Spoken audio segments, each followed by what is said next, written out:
Hello, everybody. I know you're all enjoying lunch, but we want to go ahead and get started. Welcome back. Hope you all enjoyed the breakout sessions and had a chance to just connect, stretch, recharge a bit before coming back here. I'm really honored to kick off the 7th Annual Women's Collective Spotlight Awards lunch.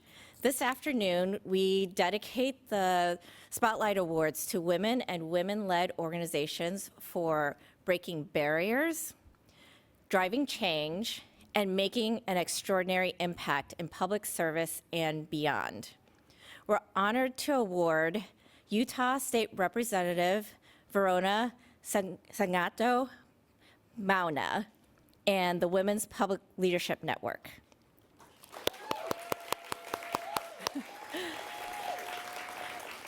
Representative Mauga and the women of the Women's Public Leadership Network are not just leaders in their own right, they are mentors and exemplary visionaries of what's possible when we uplift one another in community.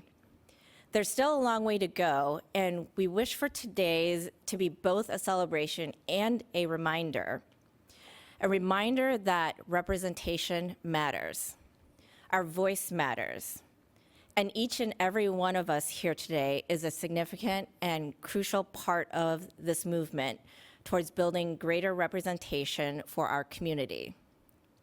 Thank you again for joining us today and for being here with each other.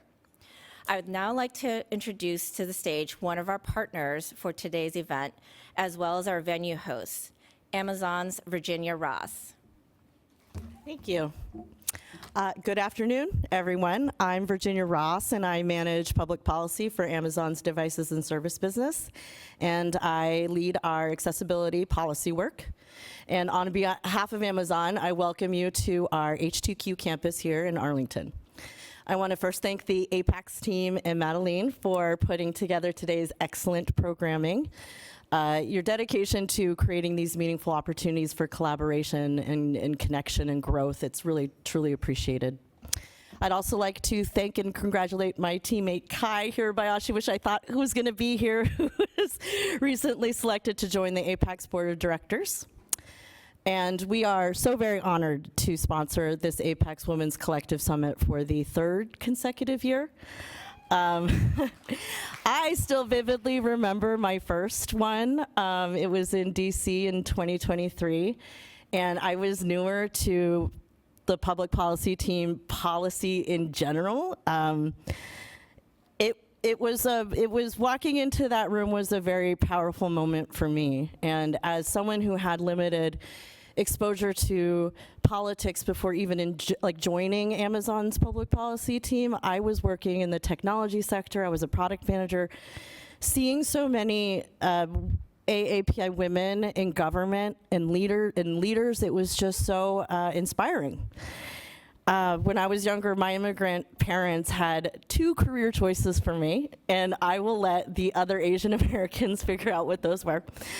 And spoiler alert, I did neither. I didn't even know those careers were possible. And so now, as a mother of Asian daughters, it gives me so much great hope to see such strong representation in public service. And as an Amazonian, I'm proud that we continue to support forums like the APAC Congressional Fellowship Mentorship Program and the Leadership Academy, and events like today's that foster leadership and create just meaningful connection. And so thank you for being here today, and thank you all for your partnership and inspiration. Thank you. Thank you, Virginia, for those kind words. We're so appreciative of your partnership and for the space you've generously provided to us today. We're now going to begin the awards presentation in honor of our 2 Spotlight awardees this afternoon. Please direct your attention to the screens for a tribute video dedicated to our first awardee of the afternoon, Representative Verona Sagato Mauga. As the first Samoan woman elected to Utah legislature, Representative Verona Mauga is a champion for affordable health care, economic opportunity, and comprehensive support systems. You know, my background is in mental and behavioral health on the residential side of things. I also do a lot of work with community organizing, and I do a lot of grassroots work. And so I feel like because I've had a front row seat to a lot of the nuances of our communities, and I've been able to see the gaps in many communities. A former small business owner, health worker, and community organizer, she is a tireless advocate for building thriving communities and holds a deep commitment to the well-being of all. Once you start serving, you really are able to define your purpose. The more we serve, the more we know ourselves and we know our power. So when the opportunity came to me to run for office, I thought yes, to ensure that we have good policies and good laws that help Utah families.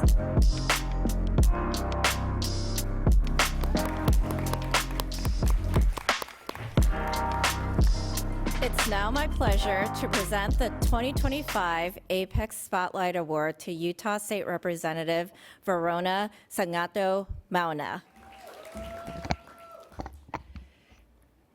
Hi, everyone. Thank you, APAICS and the Women's Collective, for this incredible recognition and honor, and for creating space like this, not just to celebrate women, but to remind us that we're not alone in this work. I'm so honored to be here today with you all. It's a while to think about because this isn't a stage I ever imagined myself on. I didn't grow up planning to run for office. There wasn't a roadmap for Samoan girls like me who came from immigrant families with parents who worked multiple jobs, who were raised to serve quietly and not speak loudly. I know this kind of leadership wasn't anything I ever thought was possible for me. But here we are. Last year, I was elected to the Utah State Legislature as one of the first Samoans ever elected to that body. And I became the first Samoan woman elected to any legislature in the continental United States. Now, I say that with so much pride and humility, not because I love titles, but because representation matters. At the Capitol, we get a lot of school field trips, and whenever I'm asked if I want to speak to the children, I always say yes. My favorite part is at the end when I open it up for questions. And whenever there are Polynesian kids in the audience, they always ask, are you Polynesian? Are you Samoan? Are you Tongan? And I proudly say yes. Growing up, I didn't have representation like that. I went on the same field trips. I walked in the same hallways, but there was never anyone who looked like me. So again, the idea of running for office and being elected to these spaces wasn't anything I ever dreamed about because I never saw myself in those spaces. Sometimes I meet people and they say, wait, you're Samoan, you're a mom, you work in the community, you're in the legislature? And I say yes, all of those things can exist at once. But the truth is, they should always exist. They should have existed long before I was ever elected. Leadership doesn't have to look like a pantsuit or a perfect resume. Sometimes it looks like someone who juggles kids and work and community. Sometimes it looks like someone who had to struggle before they found their voice. Sometimes it looks like someone who walks into a Capitol wearing a say in their hair and calls everyone uncle and auntie. And honestly, that is the kind of leadership I trust. The kind that's real, the kind that shows up when no one is watching, the kind rooted in tautua, in service, not ego. My entire life has been shaped by that kind of service. My parents immigrated from Samoa in the late 70s with nothing but their hopes and dreams for a better future. I grew up watching my elders give without hesitation, feeding people who showed up unannounced, driving someone across town because they needed a ride and didn't have a car, sending money home to Samoa when we were struggling ourselves here in America. That's leadership too. It just wasn't always recognized as such. And so much of this journey has been about unlearning what leadership should look like and embracing what it can look like when we bring all of who we are to the table. Our stories, our culture, our values, none of that is baggage. It's our superpower. I say this especially to the women in the room who have ever felt like they didn't belong in political spaces. Maybe you were told you were too emotional, or too soft, or too loud, or not qualified enough. I've heard all of that, and still I showed up, because if I waited until I was ready, I'd still be waiting. And I want to say to you that you belong. You don't have to change who you are to lead. You just have to remember who you are. What APAICS does so well is it reminds us that we don't have to do this alone, that there's a sisterhood here, that across many identities, Asian, Native Hawaiian, and Pacific Islander American, women from different cultures, backgrounds, religions, and states, we have this unshakable thing in common, and it's that we care. We care enough to serve our communities, to fight for others, to stand up when it's hard, to speak out when it's uncomfortable. This award means so much, not because it validates the work, but because it reflects a shared mission to build a better, more equitable, more inclusive future for our daughters, for our nieces, for that one girl in the back of the room wondering if she could ever do this too. To the woman here, I say thank you for doing the work when it's messy and exhausting. Thank you for mentoring others, for opening doors, for choosing to lead in a way that centers people, not power. APAICS, thank you for investing in leaders and helping us lead as us. Fafitai Telelava. Congratulations again, and let's give her another round of applause. Thank you, Representative Mauna, for those inspiring words.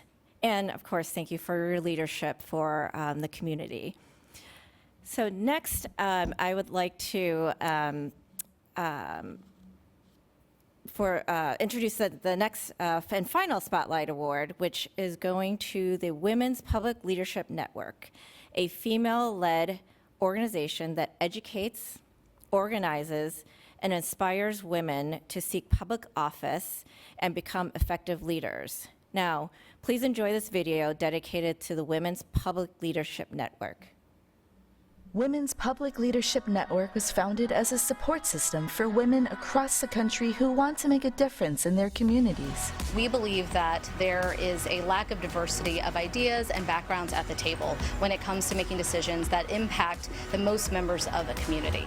WPLN empowers through training and education and connecting women to a nationwide network of public servants, policymakers, and like-minded women. We're going to build robust and resilient democracies, whether it's our own here in the United States or anywhere else around the world. You have to have the equal participation of women. It's impossible to get policies and decision-making right if you don't have women at the decision-making tables helping to make sure they're best addressing the needs of all citizens. So we know firsthand what it takes for these women to hold the positions, be successful, and then continue to mentor those behind them.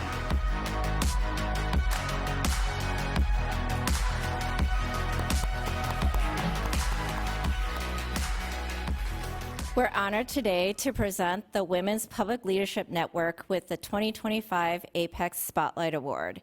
Today, we're joined by Larissa Martinez, the founder and president of the Women's Public Leadership Network, who is accepting this award on behalf of the organization. Expecting a video of me and the whole organization, and now you get to hear me in person. Get excited.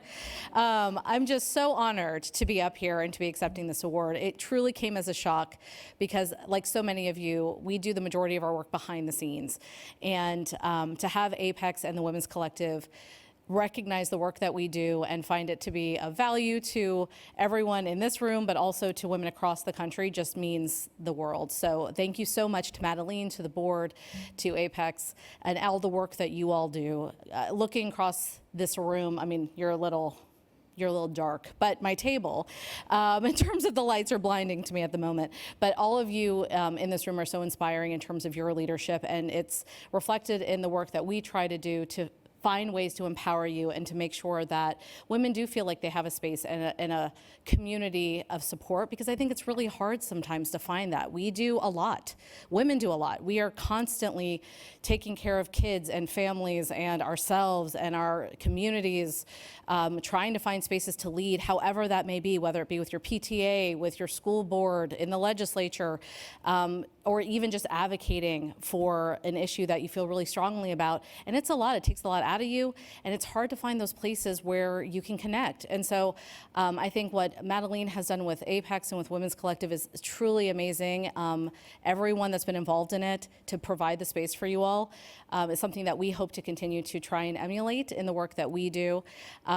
Before I kind of go down a smidgen of a rabbit hole here, I do want to take a moment to recognize our leadership that is here. You saw Valerie Dowling on our podcast, who's our vice chair. She's here this afternoon. Lisa Lisker is part of our Impact Council, and Elizabeth Montgomery is from our team. She's our new COO. And so without the board, the Impact Council, and our team, we would not be able to do the work we do. So thank you so much. The one thing that I just kind of wanted to note, because I know we have a congresswoman joining us, and I feel like that's a much more fun conversation. We were having a discussion at the table during lunch that I just wanted to highlight because I think it is so hard, which is that, being women, we do share a lot of barriers and challenges no matter what we are, where we are, what our background has been, but it's so valuable to have diverse lived experiences at decision-making tables. So the more that you can raise your hand, you can find ways to engage, and if there's things that you need, there are people like our organization, like APAICS, that are there to help try and find those tools, the community, the support that can help get you there, because without it, you're not gonna see representation at these decision-making tables, and it matters. Otherwise, you have kind of the same people making laws, making regulations, making rules that only truly tend to impact them for better or worse. And so we want to make sure that that you're seen, we're seen. And so I just really applaud everyone in this room for making time to come to an event like this and to strengthen your leadership, to engage with this organization.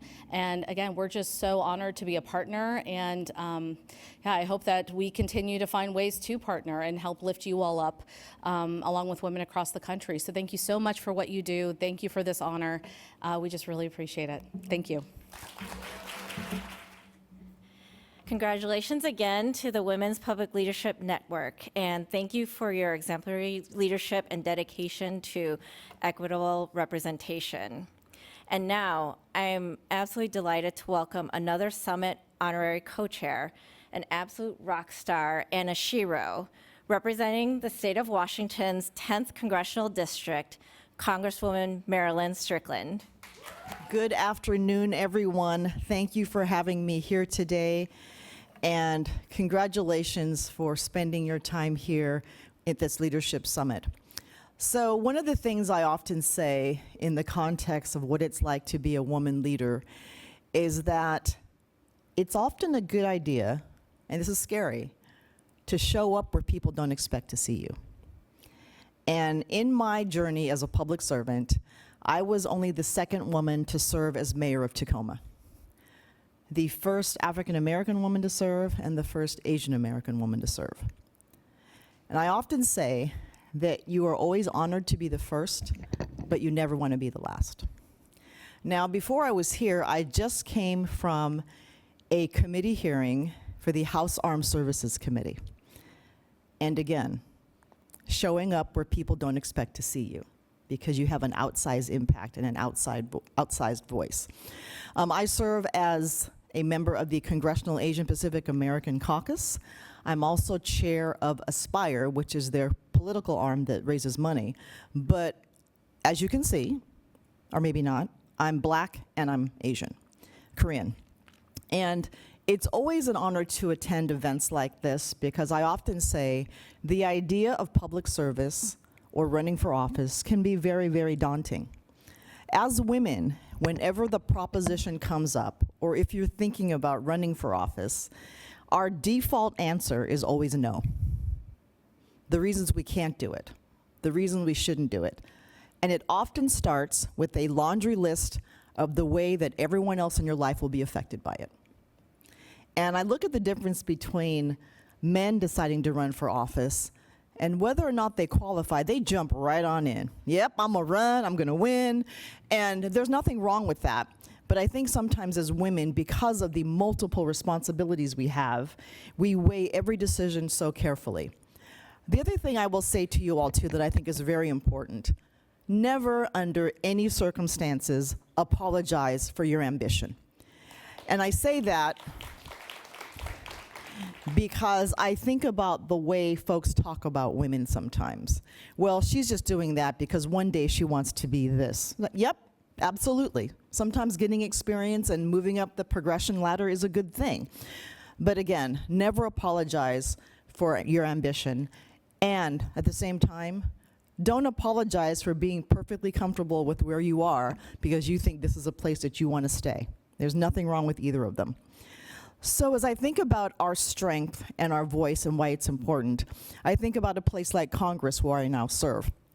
It's still majority male. And while we represent 51% of the voting public, we're about at 25% when it comes to Congress. So we have work to do.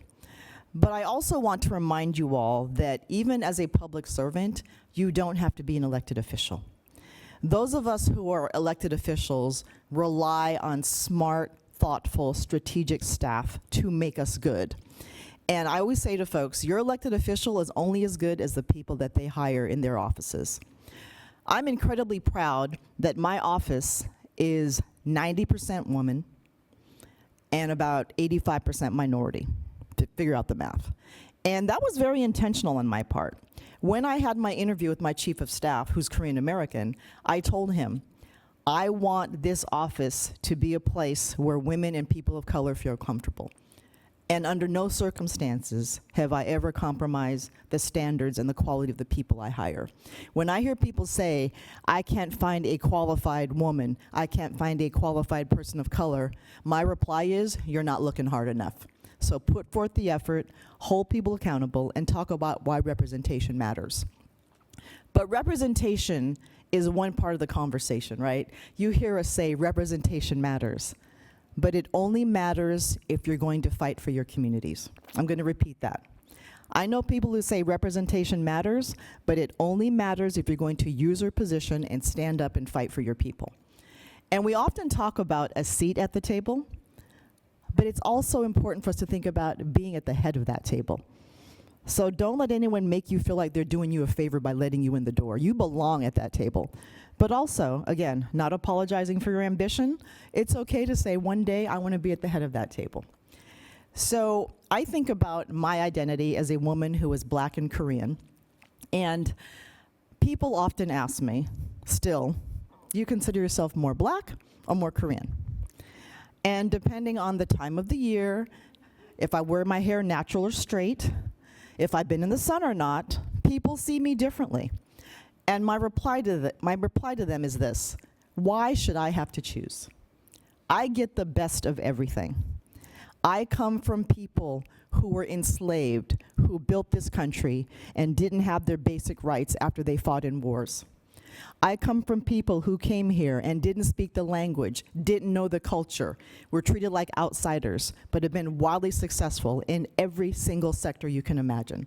So what I say to folks is, my experience as an Asian American woman, my experience as a Black woman, my experience as a woman, I am the American dream and I am the American experience. But when you have the opportunity to be successful or to lead, you have a duty to make sure that you are pulling up that ladder and bringing others up on it so that they can be part of it too. I'm proud to tell you that my successor at City Hall in Tacoma is another African American woman. That was not an accident. 2 years out, we were very intentional to make sure that she had the experience and the opportunity so that she was ready to lead when the time came for the election. And I will just end with this. I was very lucky because I had fantastic mentors. And your mentors do not have to be women. They have to be people who believe in your potential. And if there's someone you know in your professional life and you want them to be a mentor, ask them. You will be surprised at how honored and flattered people are when you make that approach. But also understand too, that if you want to be mentored by someone, they're going to put their time and reputation into you and pour into you to help you be successful. My final thought about what we're trying to do as women in leadership, let us never fall into the trap of not supporting other women. Because there are times when I've been in the professional realm where I felt like my success was not appreciated by a lot of people. And one of the things I often say to high school students when I speak with them is, if someone is truly your friend, if someone is truly your ally, they are over the moon for your success. And if they aren't, and if they throw a little shade, understand that it has nothing to do with you and your capacity. It's often something they're internalizing themselves that has to do with maybe them feeling you're moving on from them, or they feel insecure. But don't hold that against people. Let's give each other grace. Let's uplift each other. Let's support each other. And let's make sure not only are we at the table, but we're being there as people fighting for our communities, and that one day we too can be at the head of that table. So thank you very much for having me here today. It is very, very important for us to continue to support women in leadership in these incredibly chaotic times. And I'm just going to give you one piece of advice. It is absolutely okay to say no thank you. It's a complete sentence. Because right now, we need self-care, we need grace, we need forgiveness, because we got some big battles that we have to fight. So thank you very much for letting me be here today. Are we doing questions? Are we doing questions or no? Or do you have a program? I'm happy to take a few questions if anyone has any. Or am I ruining the flow of your program? Okay, yeah. Does anyone have any questions about anything? Yeah. And my only rule is when you ask a question, you have to stand up and tell me who you are. Okay, perfect. Now, we want everybody to hear the question. All right. Hello. My name is Nani. Hi, Nani. I come from California. I represent Psalm 1 Solutions. And one question I was thinking about towards the end of your speech is, what do you do for self-care? Yes, so her question is, you talked about self-care, so what exactly do you do, Congresswoman? So I'd say there are two things I've started doing. I carve out time in my day, and I never let anyone intrude on my time to go for a walk for 1 hour. And then I'm going home back to Tacoma this weekend, and I've already booked an appointment to get a massage at a spa. And so I just think sometimes you just gotta take time to be by yourself. Walking is my rare alone time when I'm just in my thoughts or just listening to my soundtrack. So physical activity and some relaxation. I just think it's something that we are all worthy of and we all deserve, and don't apologize for taking care of your body and your mind. Any questions?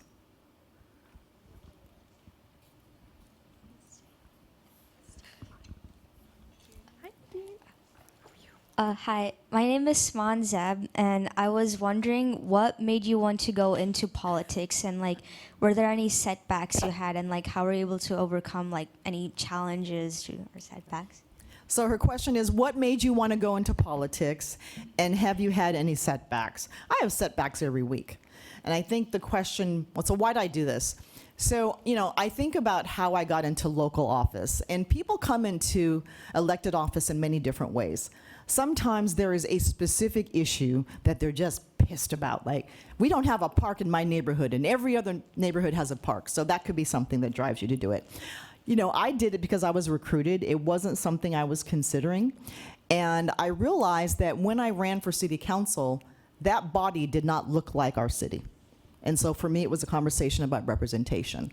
And every time I wavered about, do I want to do this? Do I not want to do this? My mother, Korean American woman, said, your dad did not have the right to vote in this country at one time. I've had to struggle. So you don't get to ask the question, do I want to? If this opportunity presents itself, you have a responsibility to every person who came before you that made this even possible.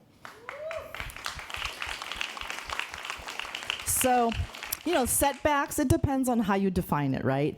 I would say that 10 years ago, if I was in Congress during this current administration, I just would have been in a strain the whole time, worried, overreacting to everything. And then I think there just kind of comes a point where you realize you can't solve every problem, but you can focus on the things where you can have an impact. So I can't respond to every hourly transgression coming out of this administration in this White House, but I can stay focused on the things that I think that are most important to my community and my people. And right now, it's the cutting of Medicaid that's going to take health care away from millions of people. It's snatching food out of the mouths of children by getting rid of food stamps. And then also with Medicaid, it's understanding that 70% of our elders in nursing homes, you Medicaid to pay for it. So kicking elders out of nursing homes. So those are the things that just keep me grounded and I stay focused on, in addition to some of the other things that are just swirling around our heads all the time. Okay, one more question. Yes. Oh, sorry. Hi, my name is Ian. I come from California. I just met Congressmember. Oh, so I just saw you this weekend. Last Saturday in San Francisco at the Aspire PAC fundraiser. So I run a political action committee aside from my full-time job. Yeah. So this question is a bit it requires some details, but okay. I'll try to make it fast. How do you deal with sometimes the sexual harassment? I would call it sexual harassment, right? Because there are some, or I would say several, older male donors who sometimes get very overly touchy, yep, or very just uncomfortable behaviors. But it's usually at those fundraisers or yep, events that, because I've seen even 2 female Congress members, I wouldn't say who, yep, they didn't directly confront him. And I saw, the male donors, they did the same thing to other like donors in their 40s, 50s.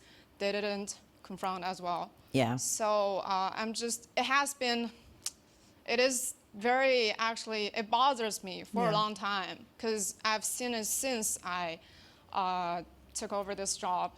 So what do I do? Yeah, so the challenge she's talking about is she deals with raising money from donors who I assume have money to give. And that is a part of being in elected office. You have to raise money to get your message out. But what she's saying is that you have people who are using their position and the fact that you need something from them to engage in sexual harassment. And I think my initial thought is, no check is worth the price of being sexually harassed. But I will also say this, though. It's like sexual harassment is about power and someone thinking that they have power over you. And bad behavior continues when it goes unchecked. So I think the question is, how do you confront someone? I appreciate that you're here. I appreciate that you're donating to our organization, but do not put your hands on me because this is offensive and it's too close and you're engaging in sexual harassment. And I think it depends on the person, but I think confronting it is often the best way to deal with it. And I'm not making excuses for anyone, but people of a certain generation think it's okay to act like this around women. And then you add booze to it, not a good combination.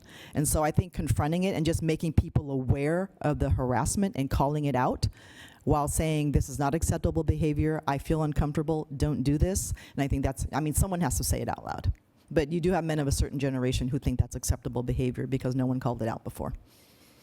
All right, on that uplifting note, I just want to thank you all for being here in your professional journey. Get a mentor, show up where people don't expect to see you, ask for a seat at the table, but also think about long term that you don't have to apologize for your ambition and get at the head of the table. Thank you very much. Have a good afternoon. Thank you again, Congresswoman, for that wisdom and for your leadership. So now together, we've come to the end of our awards, Spotlight Awards. We've made great strides here, but I think as the last question and the Congresswoman's response shows, we have a lot of work that still needs to be done.